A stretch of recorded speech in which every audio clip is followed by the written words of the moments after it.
We're so pleased to have Dr. Mike Parent here. So Dr. Parent is a professor at the University of Texas at Austin. And so he studies mainly masculinity. He has over 45 peer-reviewed publications, over 100 presentations that he's given, has been in pretty extensive roles within Division 51, which is Men and Masculinity, and has held some leadership roles in that capacity too, served as the Continuing Education Committee Chair for Division 51, and he has some grants through NIH as well. So he is going to talk with us about something that you learned from the NIH workshop. I learned about its existence, yeah. Great. The actual process is pretty easy. So. Wonderful. Great. So thank you so much for being here today. So looking forward to your talk.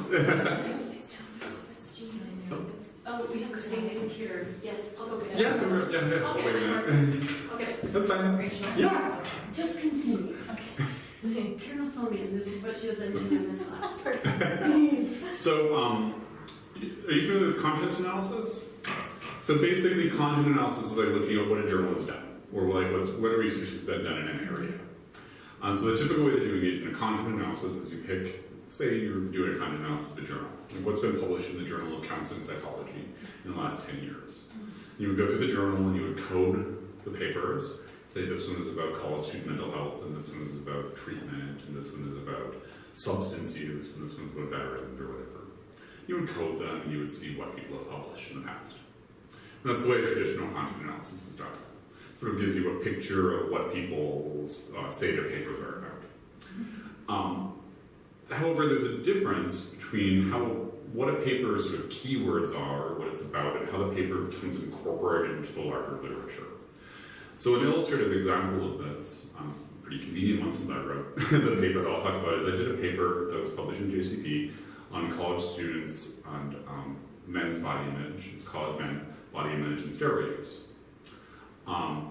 So if you were to think of keywords for that, what would the keywords be? Body image. Body image, maybe substance use, things like that. College men, maybe. So that paper, if you look at who cites it are people who publish things in JCP about gay men's body image. Because the theory that we used is the same theory that most people who study body image use. And so it's cited in papers that study body image primarily among gay men, not college men, not other substances.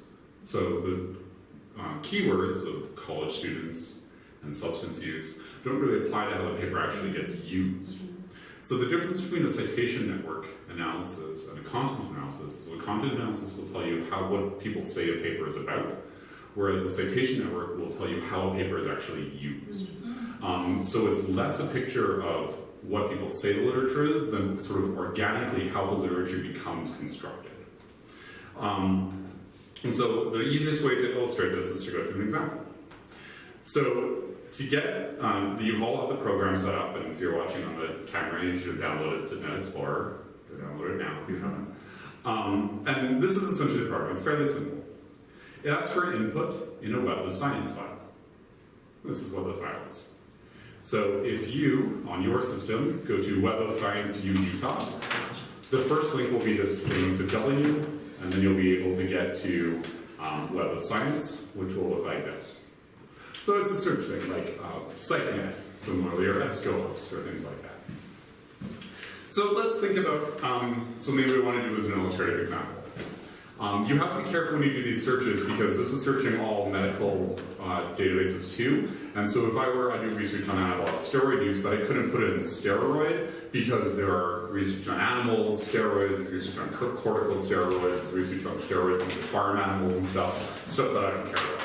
So you need to make sure the topic sentence, the topic phrase you use is very clear to what you actually want to look at. So give me an idea for a topic. Make it fairly narrow. We'll try to get less than 500 papers that have looked at it specifically. Professional competence for psychologists. Sure.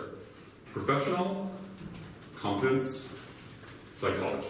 And we'll ask for that on the topic. Oh my gosh, I hate to be this person, but once I get here, how did you get to Marriott Library? Oh, that's in Internet Explorer. So like your web browser. I don't know this word. Okay. I know web browser. So go back to... just pull up the Marriott Library. Yes, Yeah. go to Web of Science. Yeah. Oh, there's Yeah. Web of Science. Okay, I got it. So you can search for really anything you want, but let's try professional competence psychology and topic, and we'll hit search and see what comes up. So 669 total papers come up. And these are, let's just look through an example and make sure in the first like 10 or something we don't have an obvious error. The role of graduate students as mentors, that looks great. Developing measurable cultural competence and cultural humility, that looks good. Training in education, professional psychology. Male and female supervisor, superiors and subordinates, that looks a little less applicable, but maybe not that far off. The assessment of cultural psychology and linguistically diverse students, looks good. And this is an award published in the American Psychologist, so it's not really relevant, but we don't need to take it out. An investigation of supervisory practices develop relational and reflective competence in psychology. So these look fine. This is published in Australian Psychologist. Those things don't, where it was published doesn't really matter. So it looks like we don't have any obvious mistakes. Sometimes you'll search for something and you'll unknowingly realize that whatever term you use is also used in a different field, and then you'll be like, oh, whoops, I need to switch that. Like even if you search for body image, you'll come up with a bunch of really old psychoanalytic papers that are a different body image, that use the word body image, but they mean something completely different than like body satisfaction, dissatisfaction.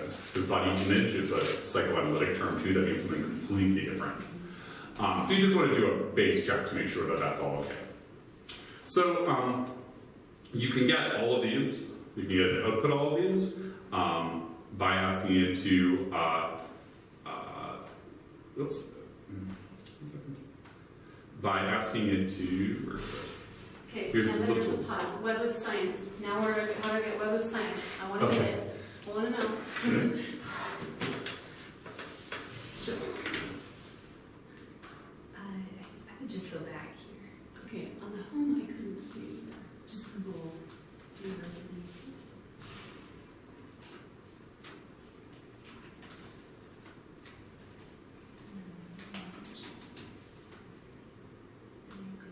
Is this like something every university has? Yep, everyone has access to this. Okay, so Yeah. Web of Science is a Like a search engine. You can basically use this article and you can look at the full text from publishers so you can get the PDFs of it. got it. Yeah. Okay, now I'm legitimately caught up. So yours, so basically we want to ask it to save this list. We want to ask it to save to other file format, because we want all of these. We want, it'll only do 500 records at a time. So if you get this big long list of 2,000, for example, you need to do this 4 times, first asking for 1 to 500, then 501 to 1,000, because it only outputs 500 at a time. But let's just say we just want the first 500. So don't ask for all records on the page, because it will get 10 then. But if you ask for records 1 to 500, you'll get it. You need to change this record content thing to full record and cited references, and that's a critical thing because this will output a list of the paper, a bunch of data about the paper, and the paper's entire reference list in a set of 500 entries. So this generates a big, huge output thing, and you don't want to retype this all. So it'll automatically generate the paper's title, its authors, the year it was published, and then the entire list of references that the paper has. So we'll ask for that. And we want, I think just a plain text file will work just fine. Then you can take multiple forms of input, but we'll just ask for a plain text file. And then I'll hit send, and it'll take a second because it's a pretty big file.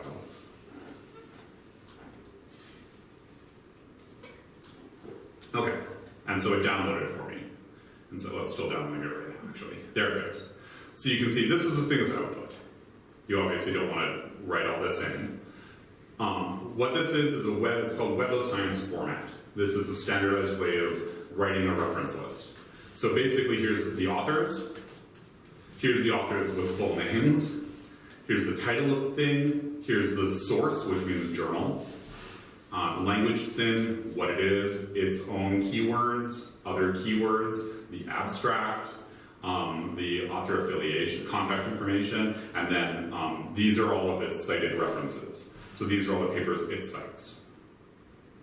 Okay. And then goes on, ER means end of record. It has a bunch of information. This is just what's output. This is what the other file will read. So I'll ask it to Just save this. So I've got a whole bunch of these. You can see it's labeled 20, but it would download wherever to your downloads folder. Does it matter if the formatting's off? Nope, that's fine. Shouldn't matter at all. Okay, so we now have this file saved. We'll go to Submit Explorer. And it has this first page that asks for Web of Science files. And if it doesn't say that, you can hit open and it'll ask for this again. This little triple dot thing, click that, and then you can move to wherever you saved stuff. And so here's this, it's number 20, there it is. You can see I have a lot of these because I've done several of them. So I'm asking you to read that file that I just opened. And they hit OK. So it wants to know the minimum number of citations that's allowable for a thing to be in the network itself. If you're researching a really restricted or new area that might only have 200 papers, you probably want everything in the paper, so you would reduce this to 0 as the minimum. Because you want to make sure nothing gets excluded for not being referenced very much, or cited very much.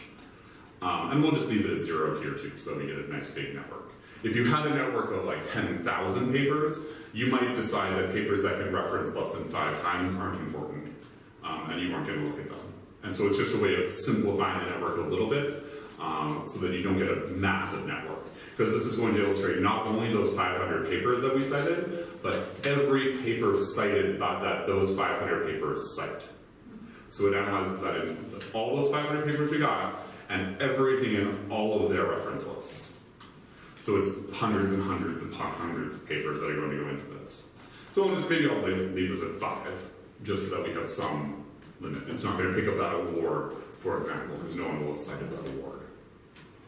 So I'll ask for it to, let's say OK, and I'll wait a second. And this is what it produces at a very basic level.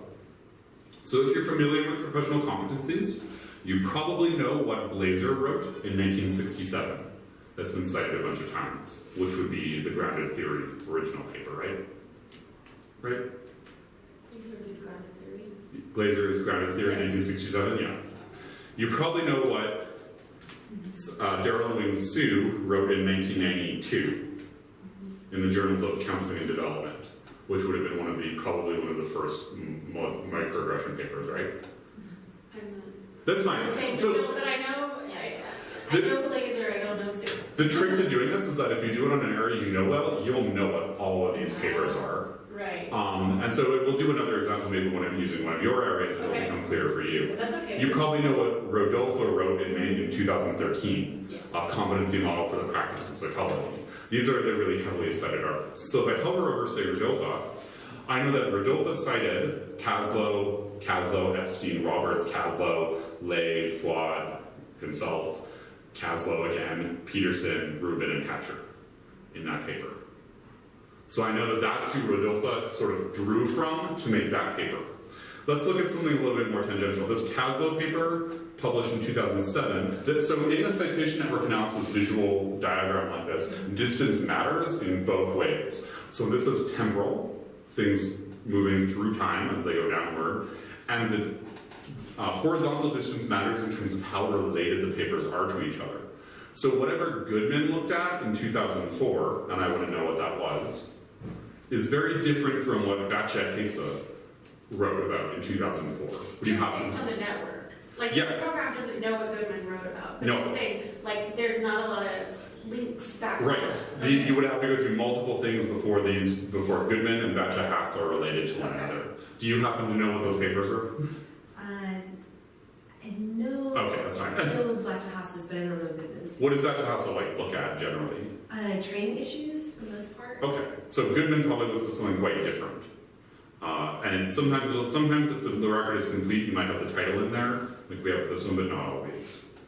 So you get the task force report, for example, which Bilar referenced. So this is the very basic model. It also gives you a list of the publications. So you can see the biggest thing is this Fuad paper that was published in 2009, which already has 144 citations. So it's a popular paper. These are influential papers. Oh, so it's listing them in order. Or you can do it by year too. But citation score is probably the best one to look at. Okay. So we're looking at this thing. The real advantage is that we can move further down than this. by looking at analysis. The particular analysis this does is called clustering.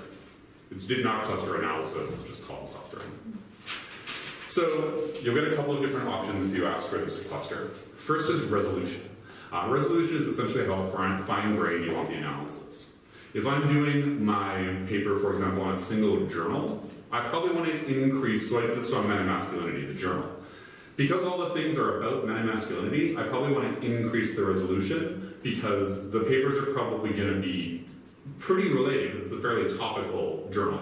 If you were doing it on the Journal of Multicultural Counseling, you'd probably want a fairly high resolution because those are going to be pretty related to one another. In contrast, if you're doing it on a wider field, like the 4 top journals in counseling psychology, you might want to decrease the resolution because you'd start having clusters emerge that are coming up as different clusters, but they aren't really that different from one another. But you can play around with this. It's not a sort of rigid thing that you can enter once and then you're not supposed to look at it again. You can sort of see how different resolutions play out. What is the default? So we'll just leave it here. Minimum cluster size is how many papers can be in one of these clusters. And what is the min and max for the resolution? Oh, it can go from 0 to, I think, anything, but really high. Generally between about 0.5 and 2 would be good. So 2 would be a very high resolution if you expect your papers to be very related to one another, and 5 would be if you have a lot of papers that you don't want a lot of superficial clusters to emerge from. You want sort of broad strokes. So it just chooses a value, how does the program interpret that value? Based on how strong it needs the citations to be. Okay. So a very high resolution will require stronger connections in the literature, and if they're weaker, they'll pull it apart into different clusters. So if you put in the largest resolution, you're probably not going to need as many sources. Well, it'll still have the same number, but it'll have a very high resolution will have a larger number of clusters, perhaps more than you want. It might start pulling things apart that you would probably call those, like it might pull one cluster apart that you would really say it's just one topic. Okay. But it's applying a stringent criteria. It's more nuanced. Yeah. It's more stringent criteria. Okay, I just have to play with it for a sec to see exactly what happened. That's interesting. Or like if you were doing, say, the top 4 journals in counseling psychology, high or even a resolution of 1, you might have 25 clusters emerge because there's going to be a lot of papers, and you can't really interpret that. So you might intentionally lower the resolution to get, say, the top 5 topic areas. That might not be, you might get some mixing that you don't necessarily want, but you can't write a paper on 25 top topics are. You might want the 5 sort of broad topic areas. So you can manipulate it either based on what you want out of the data or what you think the data contain. Okay. Minimum cluster size is how many papers are needed to constitute a cluster. Because we have 500, let's leave it at 10. If you only had like 200 papers, you might want to drop this down, thinking that like 5 papers can constitute a topic area. If you had 10,000 papers, you might need 100 to constitute a topic area. So you can adjust it to the size of the network you have. You will need to worry about the stuff at the bottom here. So let's say we want this. We want at least 10 papers per cluster and a normal size resolution. So I hit OK. 5 clusters have been identified, so there are 5 topic areas. Due to the minimum size requirements, 134 publications of these 500 don't belong to a cluster, so they aren't cited enough within anything to belong to anything. I'm sorry, not of 500, it would be of 500 times all of their references. Because you can see Glaser wasn't included in our 500, it's too old, but multiple people cited it. That's why it's still in there. So this is what we got. So this green thing, so addressing professional competence problems in trainees, some ethical considerations, for sort of a professional trainees with competency problems. Where are you reading this? Oh, sorry, off of this title, right along the side there. See, it says, on that side. So it says, title is problems from problem. Psychology trainees with competence problems. That has, I don't know what they wrote. So it doesn't always pull up a title. But do you happen to know what any of these papers are? This is your topic area? Any of these green things other than Johnson and Forrest? Let's see. There's written some on training issues too. Okay, so it seems like this is problems that arise in training. This green one over here, ethical principles, is so because it talks about ethics, it's further away because it's talking about competency, but it's talking about some potential problems that can arise from it too. Glazer is its own thing. You can see it's its own cluster. This blue thing is probably just really broadly professional competence.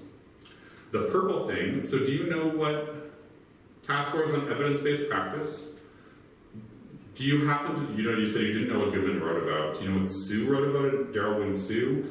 This is probably something about evidence-based practice.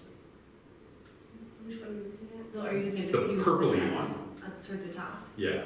I would imagine that would be on multicultural competence. What do you think? So maybe some finer grained evidence-based practice, maybe this is a finer grained thing, but how we look at that is we can ask it for, where is it? Based on groups. So we can ask to look at group 1, and we can drill down, and this is all of group 1. So you can see how, so again, distance sort of matters. So we can see Peterson's initial writings, core curriculum for professional something. This is probably some core curriculum training piece, and somewhere here, I don't know, do you know what Peterson wrote about? That one In the 90s? Okay, that's fine. But you can see sort of this is a very broad topic area that Rudolpha and Hetcher have kind of synthesized all of. So it sort of narrows down, and these two would be sort of the main things. What about this Bernard thing? Oh, clinical supervision. You can see how this is farther out because it's dealing with a topic area within that, so it gets pushed away because it's not. This is general competencies. This is a specialized competency of supervision, fundamentals of clinical supervision. This is something about evidence-based practice. So they're moving away from general toward more specific, so they get pushed out to the side because they're not that's the central core of it. It's not that they're not important, but they're not the main part. Then we can look back at the full network and look at what group 2 is about. And we hit the drill down button again. And so this started out with stuff by Pope, Ken Pope, who writes about ethics in The American Psychologist, and Lamb, I don't know what that is, going up to things from Shen Miller, peers having competency problems, support professional competence, so it's probably about relieving, mitigating problems, competent community reformulation of professional, so this is about application of ethics, differentiating among characteristics associated with problems so we sort of have a thing here that's about problems, and a thing here that's about application of ethics. And you can see how those are sort of almost there's one here and one here, with this Johnson person kind of bringing them together. So this Johnson person is sort of merging these two areas where, so for example, Miller is probably all about problems, competency problems. So when you isolated group 2, it looked different than how it did on the big. Because it only shows 100 on the big one. Oh, okay. Yeah, so there are more publications. Okay, I see. Yeah, it would just look like a mess. Alright, so this is just zoning in on that particular group. And it only shows the top 100 too. So there are 115, but 15 of them won't be in here. I see. Just for simplicity. Let's look at then group 3, for example. And we drill down. So this started with Brockenbrenner's ecological model, which is sort of like a contextual thing. Maybe in this context, it's like the basis for multicultural competencies. He's just sort of thinking about contexts. All the way down to Jones, who wrote about multicultural competence building, Mallinckrodt, who wrote about social justice advocacy. So this is a very, you can see some stuff here that's not really connected as much. So it kind of belongs here, but it's not really ultra connected to this literature. This is very multicultural. This is about some evidence-based practice. So what you can actually do here is see where the next thing needs to happen. The next thing that needs to happen is evidence-based practice in multicultural contexts. Because these two areas haven't been brought together yet. So you can see this needs to be addressed. Or competency problems in multicultural contexts. Because those things were at opposite ends of the network. You had competency problems way over here, and you had multicultural psychology over here, and nobody's talking about competency problems in multicultural contexts. So you can actually use the citation network to anticipate the next thing that's needed in a literature base. Does that make sense? Yeah. So let's maybe look at what's a topic that might make more sense to you. Yeah, and if we can start from the beginning, because I think it might be because my computer's a little different than yours. Like, I don't have an Apple. Sure. Some of the, like, how you actually say those citations. Sure. Okay. Can you look at, it's called Knowledge in Pieces, Physics Education. Whoa, that knowledge? Or is that too much? That's probably too specific. Physics, knowledge in pieces. I think it's like, I think you'll get quite a bit, but we'll see. In pieces? Knowledge in pieces. Can I put that in quotes? Yeah. Then is that like a thing? That's like a thing. Okay.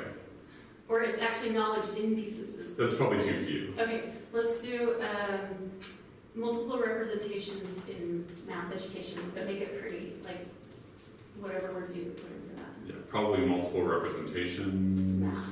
Math would work. We only get 11 papers. I don't know, my topic, like... Can you get a little... I can get famous in my topic. Yeah. There's nothing in. Let's see. Maybe a little broader than that? Like, Let's is there... do design-based research? Classroom design-based research, maybe? Like that? Yeah, let's see if that works. I bet this will come up with one. 33, which is still not a great number. I'm even I'm a little bad bit broader? Googler. I'm a bad Googler. My kids tell me this. What do you have to check? I mean, this is what you really have to check. Okay, let's do math education. Oh, sure. That's gonna be too big. That might be too big. Yeah, 2,000. Can you think of a grade level? Let's do math education, Or girls, or something like that? Or yeah, whatever. just whatever. Let's try. Equity, go back and do that. We'll do better. And you don't need, okay, yeah. I'm curious as to what, never mind. 57 is a Girls little better. short, let's Go try back. girls. Girls. Okay, 200 is a good-ish Okay. number. Let's just make sure this Okay. makes sense. No, before, sorry, because I Sure, really want to sure, know how to do this. Do I have to have EndNote on my... Nope, you don't need EndNote. this? Okay, so I'm going to, we're going to type in the same thing you were typing in. Okay, here we go. So I did, so what exactly did you, math education? Girls. And how can you put girls in quotes like that? Just because it has to have the word girls. Well, I thought we might have 2 words, so. Okay. Yeah. All right. So mine also came up with 178. Now Okay. go really slow. What are you doing Sure. next? Next, we should look at the titles of the first 10 or 20 just to make sure that we're getting the right kinds of things. Okay. So, immediate and delayed effects of integrating physical activity into preschool children's. So, I'm guessing this has a gender difference test. Yeah. I'll guess this paper does that. Like, I'm guessing they tested boys versus girls and how well this worked. So, that's fine. Yeah, this is good. Disorder in dramatic film character, but that's fine. Mathematics anxiety with teaching, that's fine. Here's one as girls in the title, it's fine. This physical activity environment stuff seems popular. That's weird. First grade girls, so this all seems fine. Seems like it'll work. Okay. You just want to do a basic test because, like I said, if I type in steroids, I get stuff about cows getting hormones, or I get stuff that I don't want. Great. So you just want to make sure that your search is okay, that nobody else uses the phrase. Nobody would use the phrase math education in a weird way, but nobody uses that phrase in like zoology meaning something weird Okay. that you don't want. So you want to click not EndNote, but the last button there, save to other file formats. Got it. Okay. That's the last thing. Oh, now I get the. Okay, hold on. Yep. So, so this is just my direction. So save to other file formats. Yep. Okay, that's just the one I have to remember. Okay. Sure. You want not all records on page because that'll only save 10. Okay. You want to hit records, the little bubble number for records. 1 to 178. 1 to 178. And again, if you had one that had 2,000, you would have to do this 4 times. Right. You just have to. Okay. You just saved them as 4 separate. 4 separate things, and then you have to copy paste them all into one big long one. Okay. Yeah. So that's all it is. You save 1 as 1, save 1 as 2, copy all of 2, paste to the bottom of 1, and just build one gigantic long one. Okay. So you want, and then there's record content, you want the last thing, full record and cited references. That's the thing that allows this program Yeah. to link everything. Because that's why Glazer was in there. This will pull out things that aren't in Sure. the main account, that aren't in the 178 papers you mentioned. Okay. You want the file format to be plain text. Just the simplest format. And then you'll hit send for whatever reason, but go whatever. It'll take a minute because it takes a minute to download a fairly large file. science, and now we have this one. And it's arranged the same way, with all the authors and all their cited references and things like that. So you don't even need to look at this big file, it'll always be right. So if we go back here and ask you to open a file, and we'll ask you to open now. Wait, sorry. Sure. If the process does not start automatically. So you hit open up in the top corner.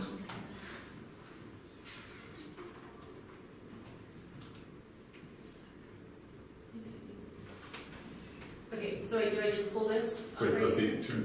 Okay, there's my text. Yep, you got it. So you don't need to really look at that. You just Okay. saved it somewhere. Now I go into my program. Site and Explorer, yeah. Site and Explorer. Yep. Now how do I pull it into there? Find wherever it's saved, in your downloads folder or wherever.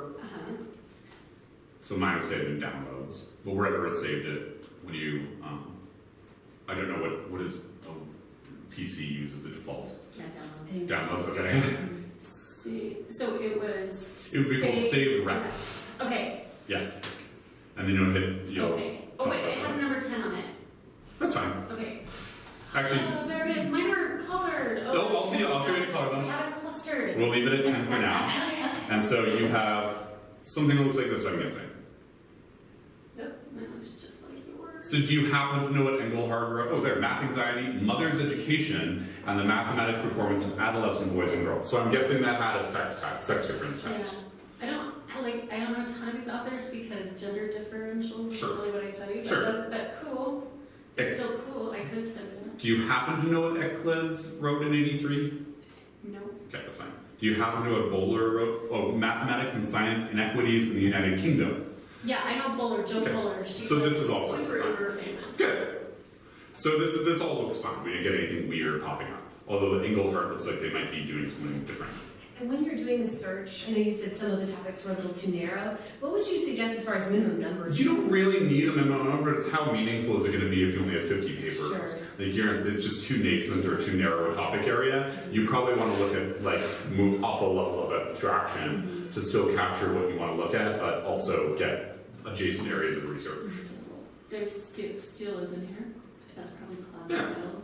So the next thing you hit is this analysis button, the little gear, right by help. Okay, I'm paying attention. Sure.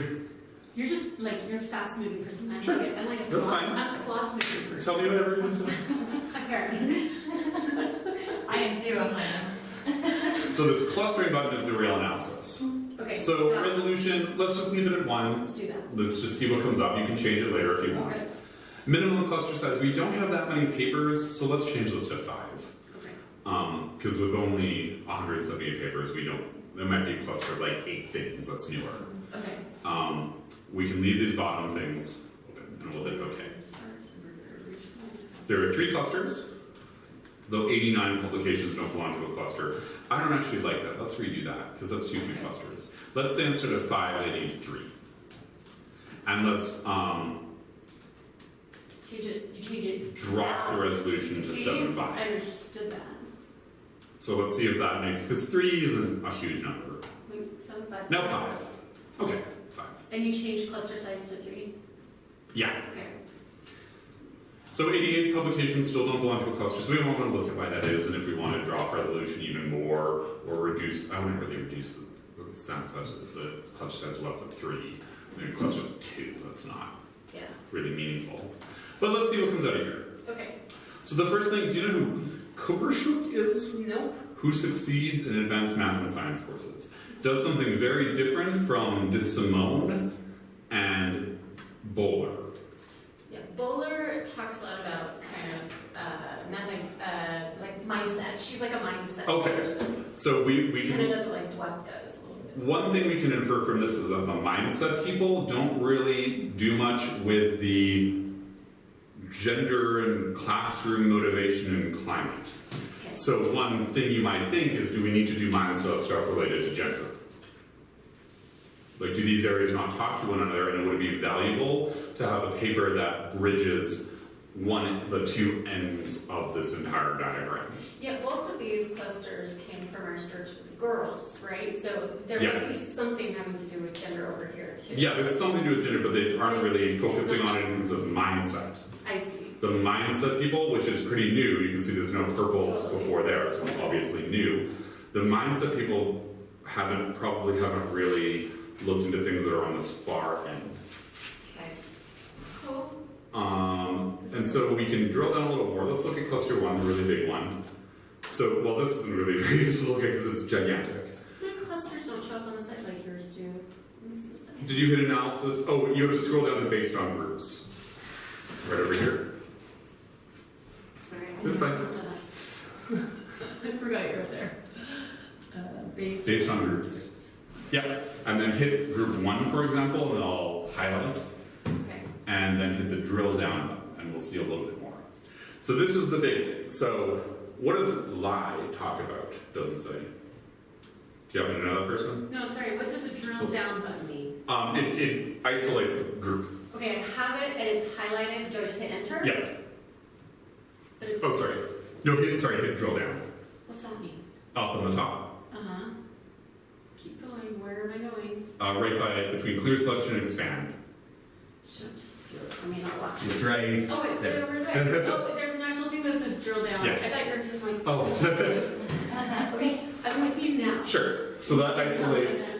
That basically isolates the cluster. Okay, cool. So we can talk about like Pajares, self-efficacy beliefs, and mathematical problem solving of gifted students. Okay. Is very unlike what Goldstein does. Gender gaps in primary school achievement, a decomposition into endowments and returns to IQ and non-cognitive factors. And this lay is pretty famous too about the evolution of gender achievement gaps, like boys being left behind. So that's all sorts of people, man. That's really different than self-efficacy. So it looks like they haven't; those two areas don't really talk to one another. The self-efficacy stuff. Okay. Gender differences in science attitude achievement. But then why are they clustered if they don't talk to each They're in the same sort of general category, particularly because like most of the publications came into this category. But within that sort of subset of the literature, they don't talk to one another much. Does the program have a way to like hone in on exactly what it would title that category? That's just No. what we need to figure out. No, you need to read the titles. Okay. Yeah. Right. Sorry, keep going. Sure. So you can see something though like Guo wrote a more sort of integrated study, cites broader things, Cezanne in particular, parent-child math anxiety and math gender stereotypes. So these are sort of more across the whole thing, and these toward the edges is more specialized. Yeah. We can hit, we can hit full network again, and we can, these are all smaller, so they'll be much less meaningful. It won't be as interesting to look at. Yeah.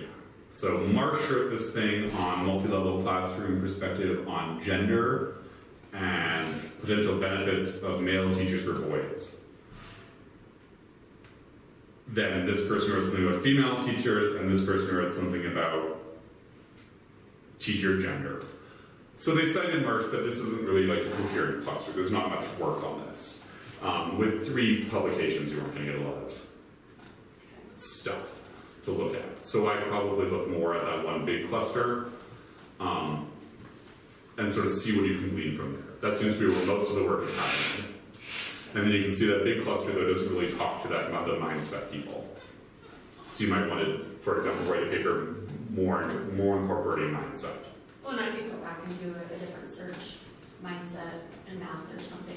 Right. See if I get something completely different. Right. You know, Yeah. instead of girls and math education. Yeah.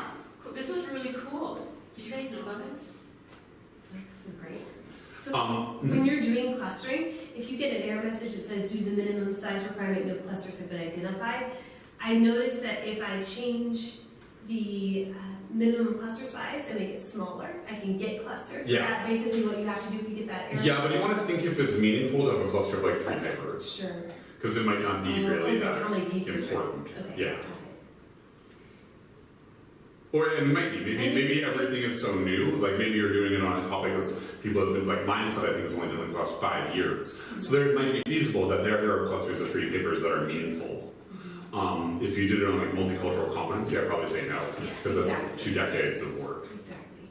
I was looking at sex therapy competencies for transgender individuals, and there's very little in that area. So I tried to You broaden want it to sex out, therapy, yeah. Exactly. Okay. And there you would want to be careful too, because you'll probably get stuff like hormone replacement therapy that's not gender transition, or like estrogen replacement and things like that. So you want to be careful exactly your search term, and that's why you read the paper titles to make sure that you're not accidentally searching something completely unrelated to what you want. Do you want to do one more show of it? Yeah. Can So- we actually do that with sex therapy? Yeah. Trans- So sex therapy won't work because you'll get stuff like hormone therapy. What are you trying, like, what exactly are you trying to look at? We're looking at professional competencies for sex therapists who work with trans clients, like establishing actual professional Like, competencies. in therapy situation, not necessarily like. Let's try and train. Rather than professional competencies are training. It's a broader word, and so it might contain things that aren't exactly competencies, but it might be a little bit broader. What was the phrase that you used? I just said training. Just training? Transgender. We don't want to have trans because that'll pop up a bunch of stuff related to like trans bonds in chemistry and transitional whatever. Transitional is a broad word. Training, transgender, health. So let's do it broader than sexuality. Okay. You're the master of Google searches. Oh, 237. That's a manageable number. Win. Okay. Sometimes you look like a freak show, emergency care experiences, perfect. So this might not get exactly professional competency, but you're looking, these are people's involvement with healthcare, which can speak to the need for competency. And then we'll ask the same thing, save to other file formats, numbers 1 through 237, and we want everything, and we want it as plain text. Full reconciliators. Okay. Although, sorry, you went down too far, but you put the word health in there, right? Yeah. I'm kind of seeing a lot of, like, if a transgender person comes into your clinic and you're like a provider versus like a therapist. I wonder if it took that route. Well, we'll see. I think it probably will. I think it's too nuanced, it's too specific if we talk specifically about sex therapists. I saw only about 16 that were actually on that. So Huh. So we'll go to open, and we'll ask for it to read that file. Oh, another question. If I import one of those into this, it will do that one file at a time. Can I keep that file inside the SiteNet and then draw from it again? You can keep it saved somewhere and just redo. You'll have to redo the analysis. It can't like save an analysis. Okay. So after you run clustering, you can't save it. Okay. It can actually, but it's kind of weird to do it. It's just as fast to just rerun it. Okay. Just write down what you did. Let's knock this down to like 7, just in case. Fairly new area. I don't really want to see a thing of 5 papers though, so let's see what happens there. Okay, so we've got some pretty old stuff. Meyer, that's okay, Alon. So this will be minority stress theory, Okay. certainly. Tazar, I don't know what this is.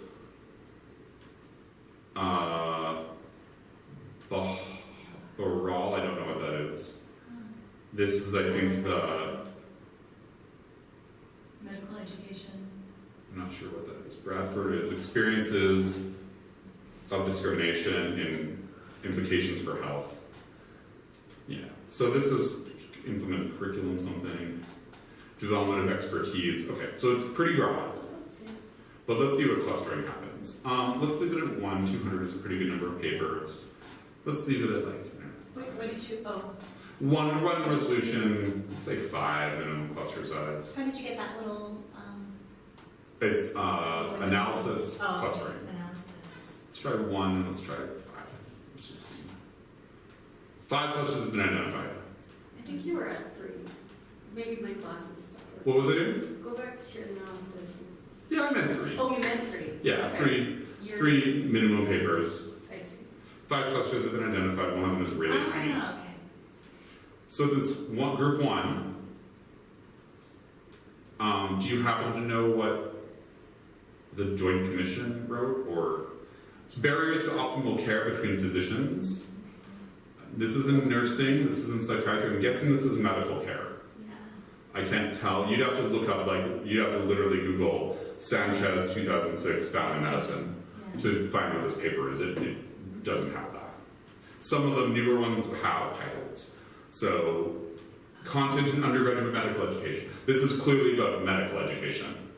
So you can see the biggest work with trans competency has been within the medical provision thing. And you can think about what that might mean. Has this been patient-centered care research, for example, which is what everything should be and is moving toward?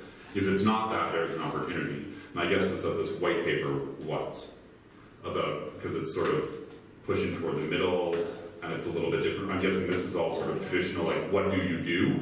And this is, how do you do it? This is probably more patient-centered care if I were to make a guess.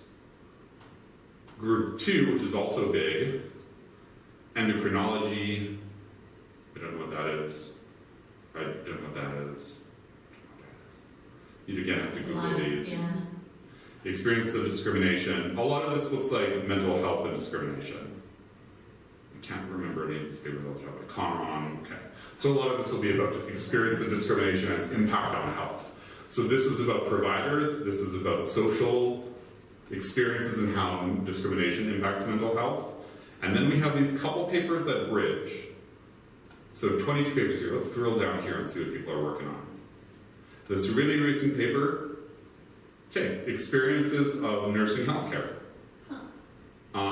School counselors' competencies. Sexism and transphobia increase. So here's what I would say from this literature. Here's all the stuff about the implications of discrimination on mental health. Here's all the stuff about how providers can help people.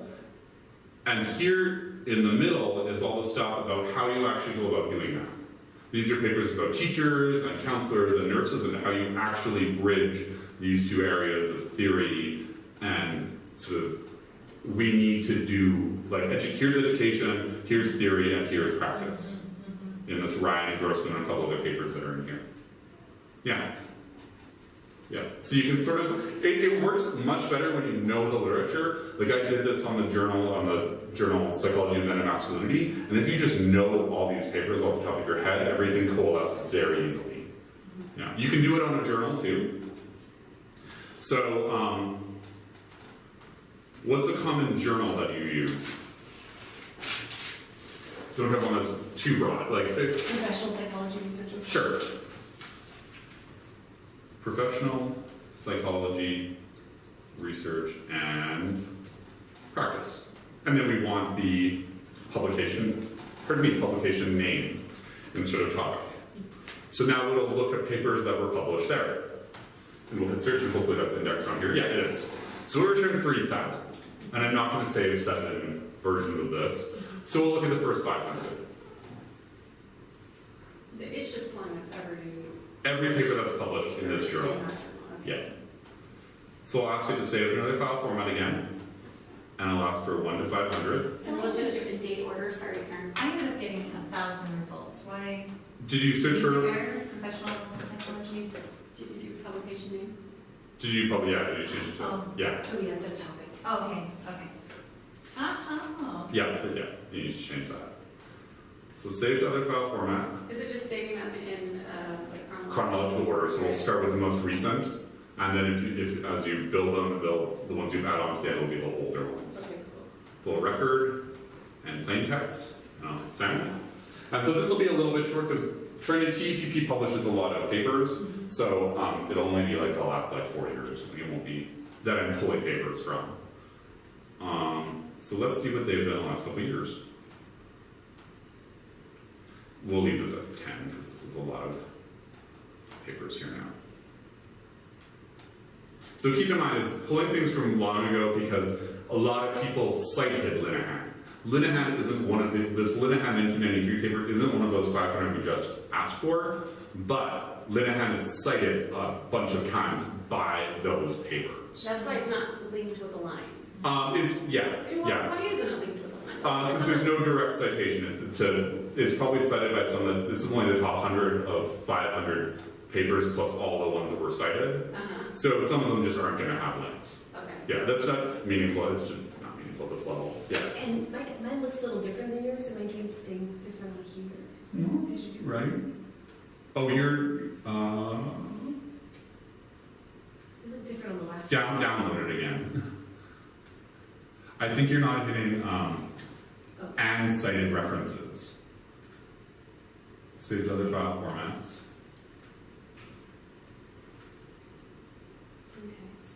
You need to change this one to and cited references. This part right No, you're right with that. Oh, this one. Yeah. Oh, right. Got it. And cited references. Computer? Yeah. So Yeah. this is the biggest thing. So Niemeyer.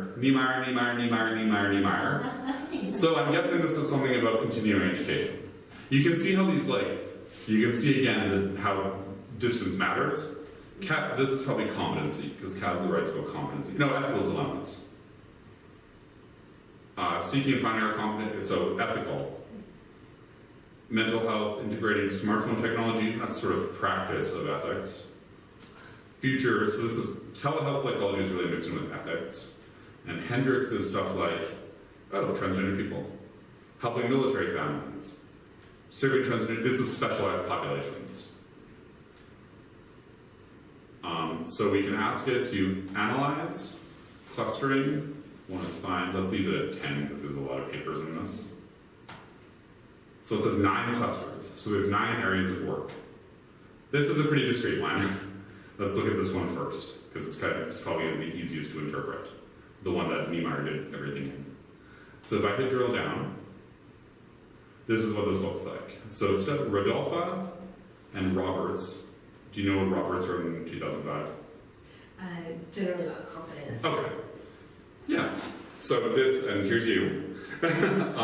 So again, a bunch of public perceptions of development. That's exciting. So a lot of this looks like it's lifelong learning. You can see how Niemeyer is mentioned a lot. That's sort of in this area. So this is about continued competence. This stuff is about competence 2. Yeah, this is about competence. This is maybe a little more specialized competence. And then this stuff is a little different. Competence with older gay and lesbian clients. Competence with gay and lesbian clients. Behavioral health and federally qualified health centers. Integrated scientist practitioner. This looks like a little bit more specialized application of competence. But so all of this is basically competence.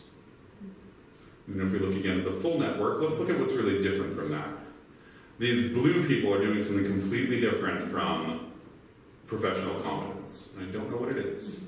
There's only 30 publications, but let's look. So it started with this Meyer thing, and I don't know what Meyer in 2003 wrote in Psychological Bulletin. But what did Owen write? An experimental test of microaggression detection in psychotherapy, therapist multicultural orientation. Austin wrote about affirmative interventions for transgender youth. Bergfeld wrote about minority stress and same-sex attracted clients, LGBT, transgender,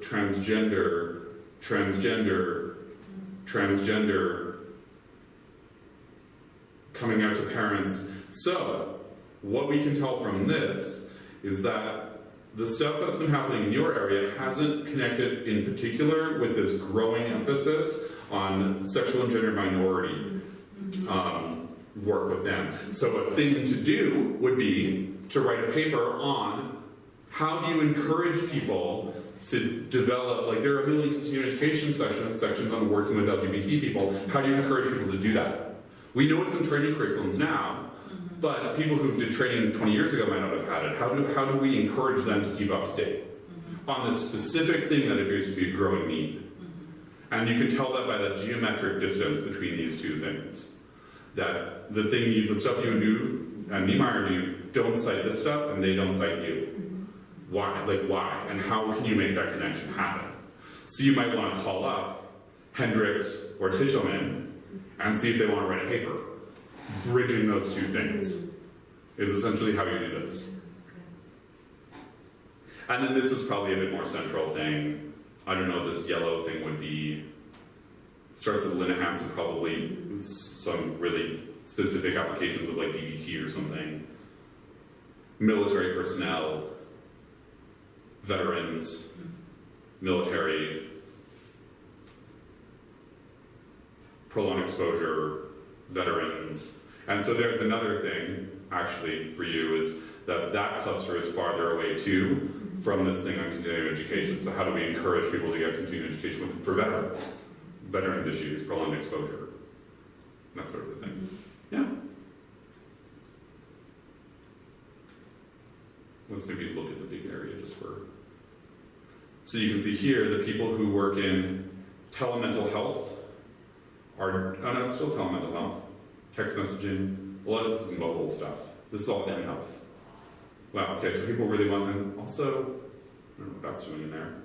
Errors in practice, securities management, this is all telehealth. But that's more central, so it looks like most people are thinking about telehealth. Yeah. Wait a second. Say that's more central. So it's right in the middle of the network, which means you don't see them, but there are some connections here.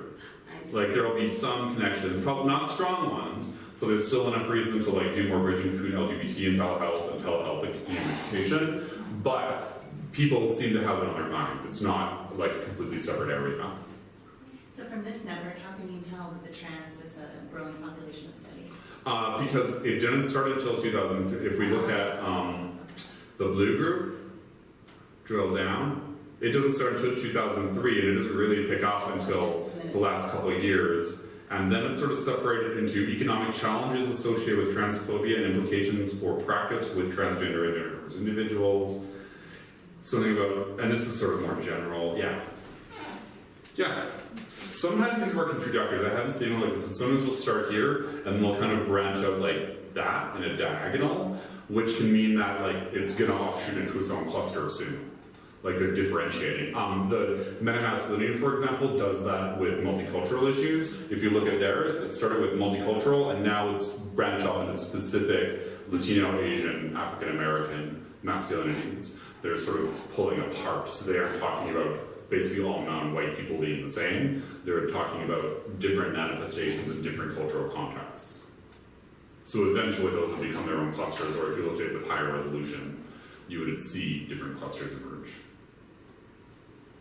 So other than trying to find indications of what there's a need to write about, what else do you use this for? This can let you do a review of what, not what people do, but what the literature itself is doing as like almost a living thing.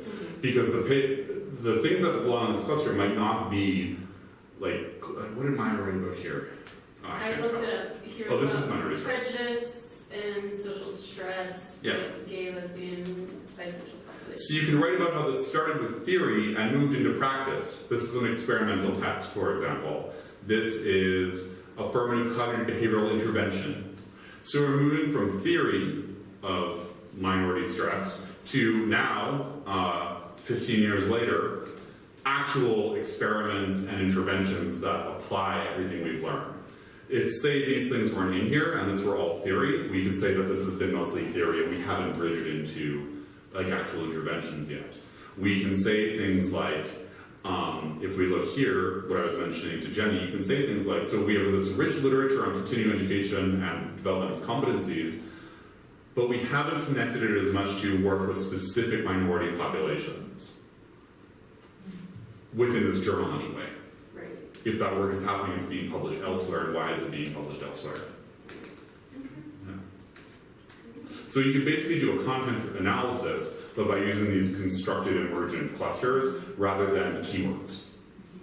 So when you're about to like embark on a literature review for a topic you're interested in, do you find yourself kind of starting here or maybe somewhere in the middle of it? I suggest my students do this for topics they're interested in, and then you can find out, like, you probably never would have thought to look up Linehan's thing from 1993, but everyone cites it.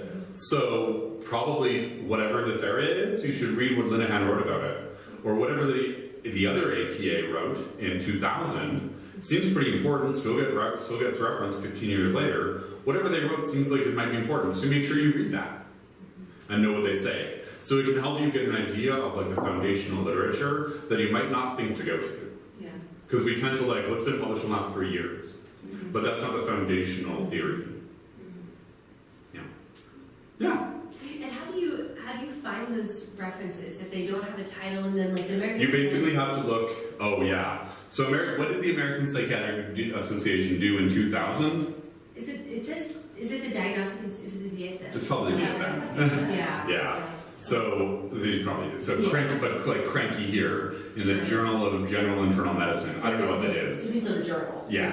The journal in the year. But this would be a little bit harder. This was some paper in the American Psychologist. The other thing you can do is just look up, so you know that this paper is cited by Kaslow and McMinn. So look up Kaslow's paper and see in the reference section which paper this is. The Web of Science thing just isn't complete enough to tell you all that. Still, that's But again, if you know the literature off the top of your head, you'll be able to know these. Sure. Yeah. And how, if you're writing up a paper, because you said you've written some publications using this sort of analysis, how do you write this up when you're writing this? You basically are very similar to a content analysis, except that you sort of look at the big picture and how things are connected, and you make broad interpretations about the clusters. So,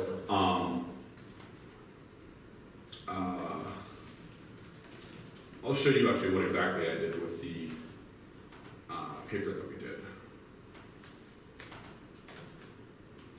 So there's a couple ways of doing it. So one thing we did, for example, this is a diagram of there were 12 clusters. This is how prominent they were over time. I have a color one actually. Oh, I can't find it now. I thought I have And this Supplemental program will change. create this image? No, you have to make it. It'll create these. Okay. These are the clusters for men and masculinity. So here's this. So like, you can see which areas have kind of waned over time and which areas have been major. So this white thing used to be super important. I can't remember off the top of my head what it is. But now there's nobody really publishes in that anymore. This gray thing was a specific kind of multicultural thing that sort of a little bit, now it's sort of taking hold. Yeah. Yeah. And these are different clusters that were present in that journal. So you're using the output here as your evidence. Yeah. So, like here's a simplified diagram of the big thing. So I basically outlined the clusters. Blow it up. So here, and then labeled them. So here, this cluster on men's body image, 2001 there wasn't much work. Now it's like half it's a major prominent area in the field. Well, I'm trying to understand this graph. So Sure. that shape that is making like that polygon, Is exactly but this, but just with outlines drawn. So I would have drawn like around the green here, or around the orange, around the yellow, etc. ooh, I like the polygon graph. Yeah, it's neat. And then you can see here, this homophobia thing is based entirely on the literature within men's interpersonal violence and aggression, because it's like almost entirely contained within this big, huge polygon. So they don't talk about. Yeah, they don't talk about fatherhood. Wow, how do fathers deal with coming out? How do homophobic fathers deal with kids coming out? There's a paper. Because these people don't talk to each other. Victimization, this is men's own sexual victimization. How does the experience of sexual victimization impact homophobia? That's never been written about. You can sort of begin to see all these gaps that people have never worked on. Because all this literature has been within the idea that they're going to be violent and aggressive, but let's look at some context, and let's look at some other implications. Yeah.